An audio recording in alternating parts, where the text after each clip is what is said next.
উত্তরের সীমান্ত জেলায় কুড়িগ্রামে আবারও শীতের তীব্রতা বাড়ায় চরম দুর্ভোগে ছিন্নমূল ও নিম্ন আয়ের মানুষ। জেলার হাসপাতালগুলোতে বেড়েছে ডায়রিয়া, সর্দি, কাশি, নিউমোনিয়া সহ শীতজনিত নানা রোগে আক্রান্ত রোগীর সংখ্যা। সবশেষ পরিস্থিতি জানতে সদর হাসপাতাল থেকে যুক্ত হচ্ছেন সহকর্মী বাদশা সৈকত। কুড়িগ্রামে যে শীতের তীব্রতা সেটি কিন্তু শুরু থেকে একটু একটু করে বাড়তেছিল এবং গতকাল থেকে কিন্তু সেই শীতের তীব্রতা আবার বাড়তে শুরু করেছে।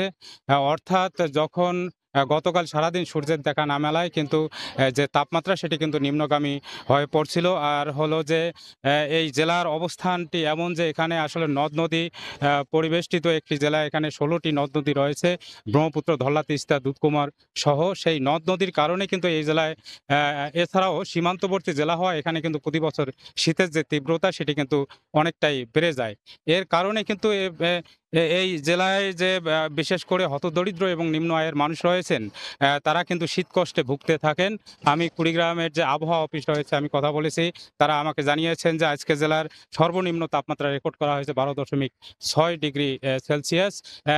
এটা কিন্তু শীতের শুরু থেকেই প্রায় ১০ থেকে ১৩ ডিগ্রির মধ্যেই কিন্তু এই জেলার তাপমাত্রা উঠানামা করছে। এর ফলে কিন্তু কুড়িগ্রামের যে বিশেষ করে শিশু এবং বৃদ্ধরা এই শীতজনিত নানা রোগে কিন্তু আক্রান্ত হতে শুরু করেছে। বিশেষ করে শিশু যারা রয়েছে, শিশুরা কিন্তু নিউমোনিয়া, ডায়রিয়া, শ্বাসকষ্ট, সর্দি, কাশি এসব রোগে কিন্তু আক্রান্ত হচ্ছে প্রতিনিয়তই। আমি কুড়িগ্রাম যে জেনারেল হাসপাতাল কর্তৃপক্ষ রয়েছে তাদের সাথে কথা বলেছি। তারা আমাকে জানিয়েছেন যে বিশেষ করে ডায়রিয়া ওয়ার্ড যেটি রয়েছে, সেই ডায়রিয়া ওয়ার্ডে কিন্তু যে ১২টি বেড রয়েছে, সেই ১২টি বেডের বিপরীতে কিন্তু সেখানে প্রায় ৪৭ জনের বেশি রোগী ভর্তি রয়েছে। এছাড়া যে অন্যান্য ওয়ার্ড রয়েছে, শিশু ওয়ার্ড রয়েছে, সেই শিশু ওয়ার্ডে ৪৪টি বেডের বিপরীতে প্রায় ৬০ জনের মতো শিশু রোগী ভর্তি রয়েছে। এছাড়াও এই হাসপাতালে কিন্তু অন্যান্য যে বয়স্ক মানুষ যারা রয়েছেন তারাও কিন্তু আক্রান্ত হয়ে হাসপাতালে ভর্তি রয়েছেন। সব মিলে কিন্তু ৪ শতাধিক রোগী এখানে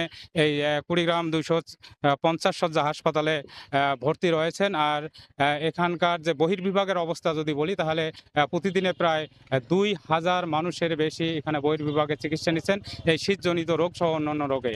তা এই অবস্থায় চলছে। আর একটি বিষয় হলো যে এখানে যে সরকারিভাবে যে শীতার্ত মানুষের জন্য যে শীতবস্ত্র বিতরণ সেটি কিন্তু তেমনটা লক্ষ্য করা যায়নি। প্রায় তারপরও যে ত্রাণ শাখা থেকে আমাকে জানানো হয়েছে যে প্রায় ১৫,০০০ কম্বল এ পর্যন্ত বিতরণ করা হয়েছে এবং ৫০ লাখ টাকা বিতরণ করা হয়েছে শীতবস্ত্রের জন্য। এই ছিল কুড়িগ্রামের শীতের সর্বশেষ।